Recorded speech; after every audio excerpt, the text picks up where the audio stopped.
Welcome in, everybody, to another episode of Epic versus Showdown Time. This is Dreams here. And I am NoLucksGiven. We got a pretty sweet matchup for you today. The first of which you can see on screen right now is Black White Smallpox. And this is a specialty of IxidorsDreams. He's done a lot of streaming with this deck. I think he's top 8 at least one Modern Challenge. I know a few top 16s as well. And is part of the reason that this deck is popular, or the small level of popularity. Yeah, today. In a format as diverse as Modern, popularity is certainly subjective, but it is seeing a modicum of play these days. For sure. So let's talk about, I guess, my deck, just to throw that out there. I'm going to be playing Haymaker, Kiki Chord. But before we get on to my deck, let's talk what your deck has in it that is going to make it good in this matchup.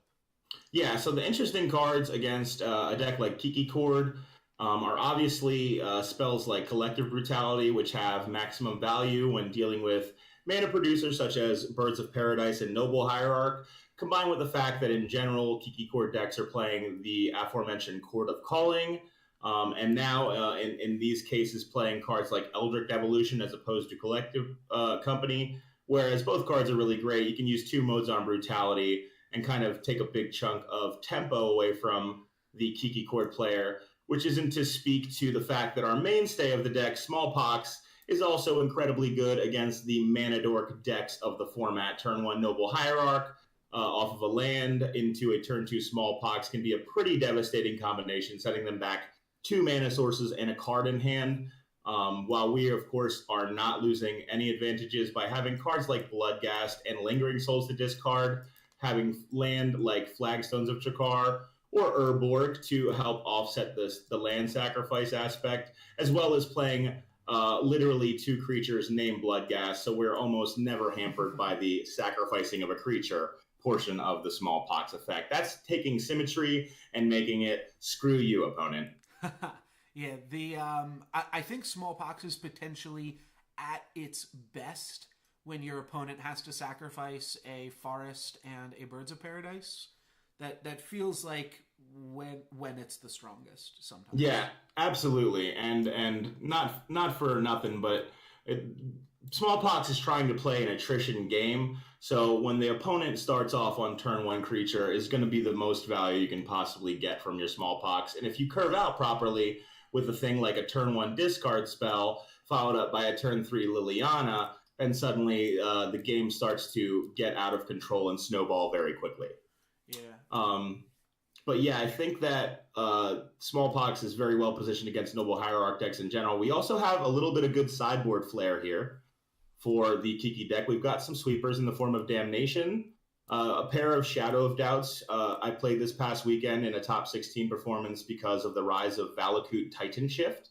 Yeah, this is sweet against my Chord of Callings and Eldritch Evolutions for sure. It also just gets fetch lands, but it's pretty embarrassing when you counter my spell and draw a card.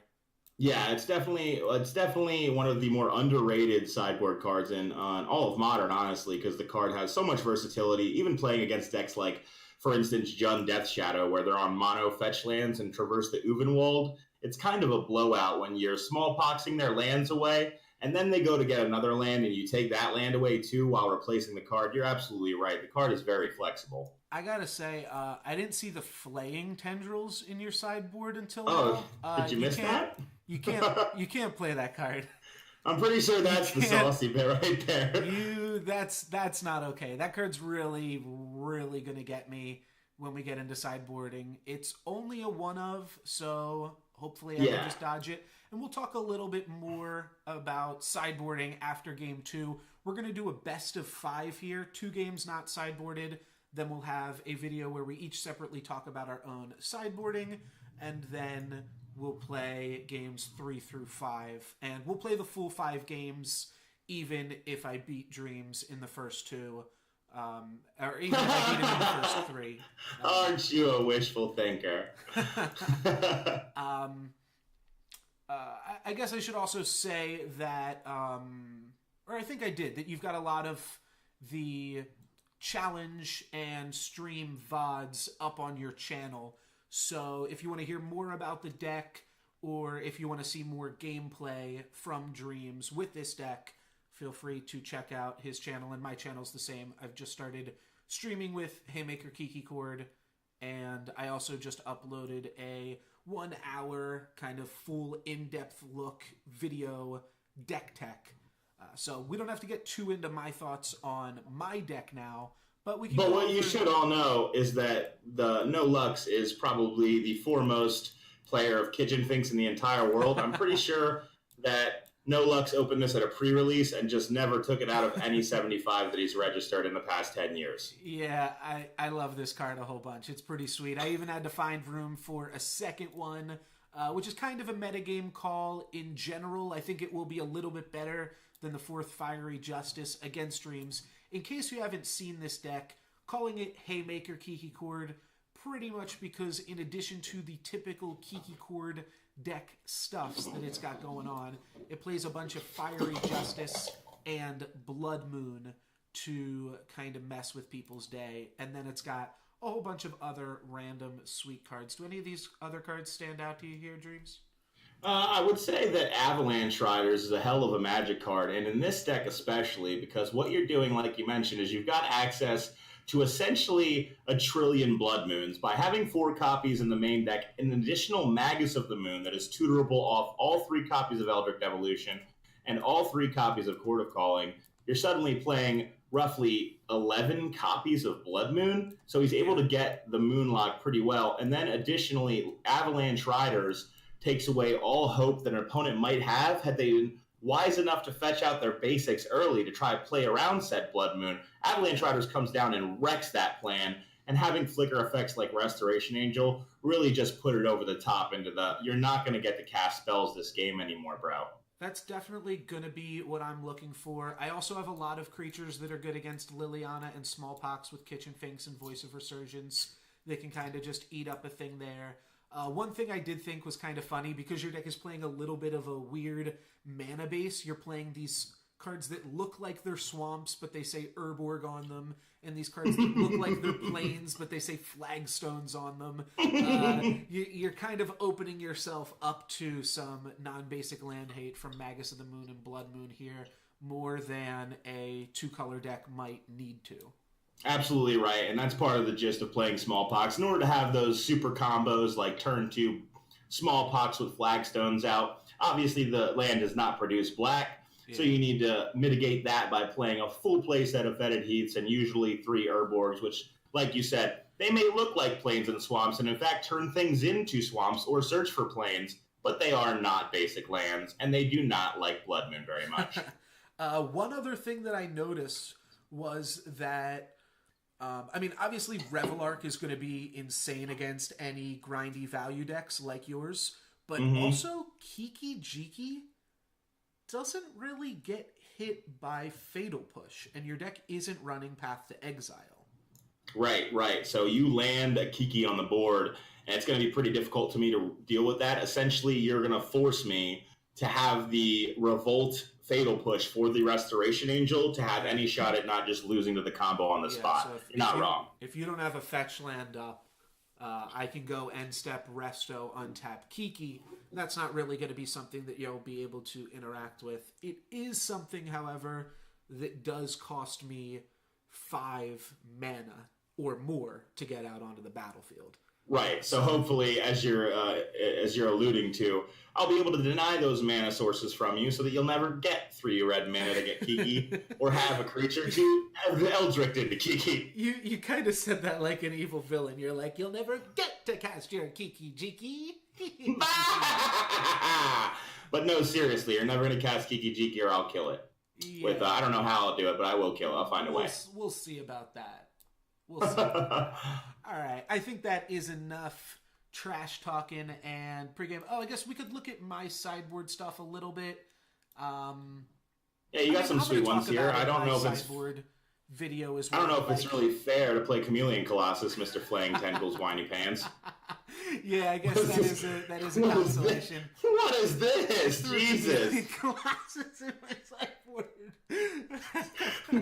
Get wrecked, nerd! Oh man! This is a real sideboard card. I cut the warships so that I could make room for everything that I wanted to play here, basically. Oh yeah, I like worship though. I mean, I saw that play against in your stream earlier today when you were dead on board and you just played worship and they never could get out of it.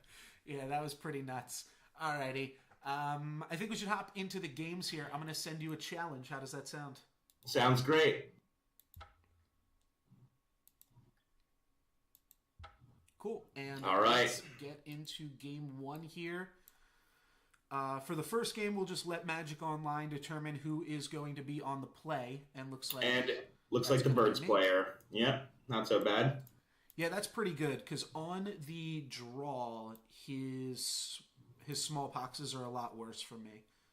Correct. This hand is garbage though, and this deck actually does have like a lot of pretty terrible hands, unfortunately. But similarly, my deck has some pretty garbage hands. I don't know that this is garbage. I would call this medium, and when my opponent mulligans on the play against Smallpox, I'll keep a medium hand. So we're going to keep this. That seems fair. I will keep this, and how are we going to scry this one? Oh, that's tricky.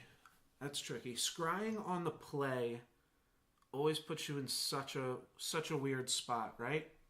Oh, yeah. You don't know. You just never know. Let's put this on top and say land go. Oh, man.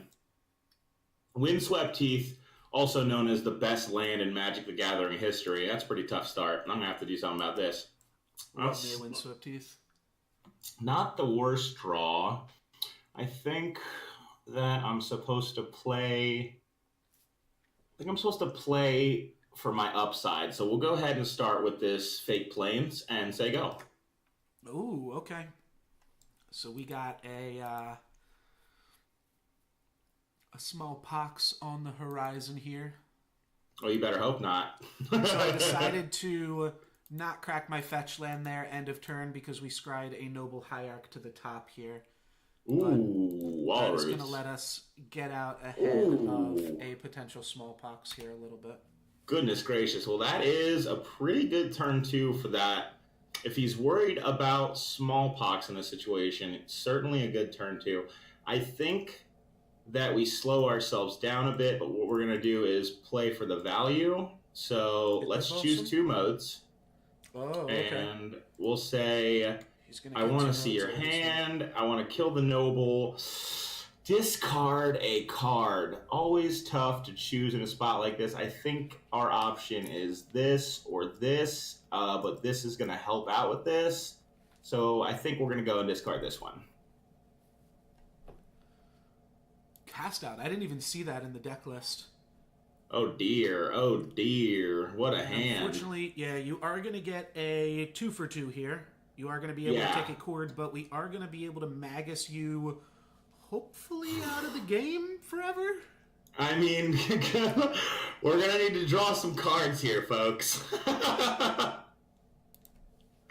Always the best when you collect the brutality of the opponent and see a Blood Moon. In this case, a Magus of the Moon is effectively the same thing because you can't take it, and you know that you're not going to be able to deal with it. That's a Magus of the Moon. We now have 2 mountains that look a lot better than his mountains, but that doesn't change a thing. Exactly what I was just talking about in the pregame there. You got your fancy legendary lands. Oh, the pain I am feeling right now, as any of the viewers will note. That was the inopportune time to draw that card. I guess Magus is a 10-turn clock here, huh? Yeah, I don't really have much else that I am planning on doing, especially off that mulligan to 6 on the play. I mean, frankly, I don't plan to do anything for quite some time. We have outs to this, believe it or not, but we're going to need to draw them rather fast. And I have an interesting choice to make here where I have to decide. I drew a Temple Garden, so basically I can slam my Avalanche Riders just to cut you off 1 land, but it won't be cutting you off a super relevant land. The thing is, Interestingly, that choice will change soon because if you weren't aware, they are changing the rules to Blood Moon. Oh, well, that's not what I'm not worried about the 2 damage. I'm worried about if I want to hang on to Avalanche Riders until you draw a basic, or play it now and just start clocking you. I don't really care about the 2 damage. My life total shouldn't really matter in this matchup. No, in this matchup and in this position, it certainly does not. And the thing is, the second you draw a swamp, I'm pretty sure you're going to be able to kill Magus of the Moon anyways, and thus all of your mana problems will be over. So I'm just going to go ahead and destroy Shambling Vent and not waste too much time here. No, I agree. I think turning the clock up now is the most important thing because you want to deny me draw steps to potentially draw one of my 2 basic swamps. Yep. In which case I'll be able to, as you surmised, operate much better than I currently am. Though I don't know if I'm going to pay for this Avalanche Riders. I'm not sure it's worth the Wall of Roots count. You are absolutely going to pay for that Avalanche Riders. I'm going to just pass the turn, then I have to. I'm gonna keep playing pretty lands. This is another pretty mountain, much prettier than his mountains. That's essentially just passing the turn, yeah. Look how good the art is on this Fetid Heap, though. I mean, look at that. Jesus. Man, I almost lost my Avalanche Riders to the Wall of Roots bug. That would have been really bad. There's a Wall of Roots bug? Yeah, essentially you can't use it as a mana ability currently, so you have to... I had to activate it before I put the Echo trigger on the stack. Wow, that's rude. I just randomly did. But Isn't it odd? Look how much the Flagstones, Urborg, and Fetid Heath arts all look like they're in the same world, you know? Yeah, that's very true. They all have that kind of dust. Yeah, like a nuclear war just happened, exactly. Dust cloud. It wasn't a nuclear war. It was actually just Magus of the Moon. All right, so this is awkward as well because Flagstones has no card text, so this does nothing. Brutal. Does nothing, and we are still getting murdered. All right. That's really good to know that rules interaction, but yeah, that's not going to work out favorably for you. Hey, I'm just going to suggest maybe you don't attack this turn. Damn it! He didn't fall for it. Okay. Oh, I thought. Yeah, I didn't really like that line. You know, this is. I think I'm going to enter the scoop phase now because we are frankly dead. If I were to have drawn a swamp a few turns ago, then perhaps I could have revolted Flagstones, killed Magus, unlocked myself. I have you dead, even if like you fatal push a guy next turn. Yeah, no, I'm still dead with 2 damage. Yeah. Yeah, I would need Revolt too, exactly. Now that I've used the Flagstones, it's just not going to happen. I think you need Plains Lingering Souls, and then to draw a Swamp, and then to cast Lingering Souls for like the next 4 turns. Yeah, that sounds like I'd have to run significantly hotter than I have. So, we drew the Smallpox, literally the turn after he Magused. So, the most inopportune Smallpox draw of the week, but that happens, and that's what Magus of the Moon does. I expected this, and we're just going to have to watch ourselves and play a little bit more cleanly around it next time. Yeah, there's not too much you could have done that game, I don't really think. I was on the play, had the Magus. You didn't have a Thought Caesar and Inquisition. So I did when I collected Brutality. So for the turn, okay, you could.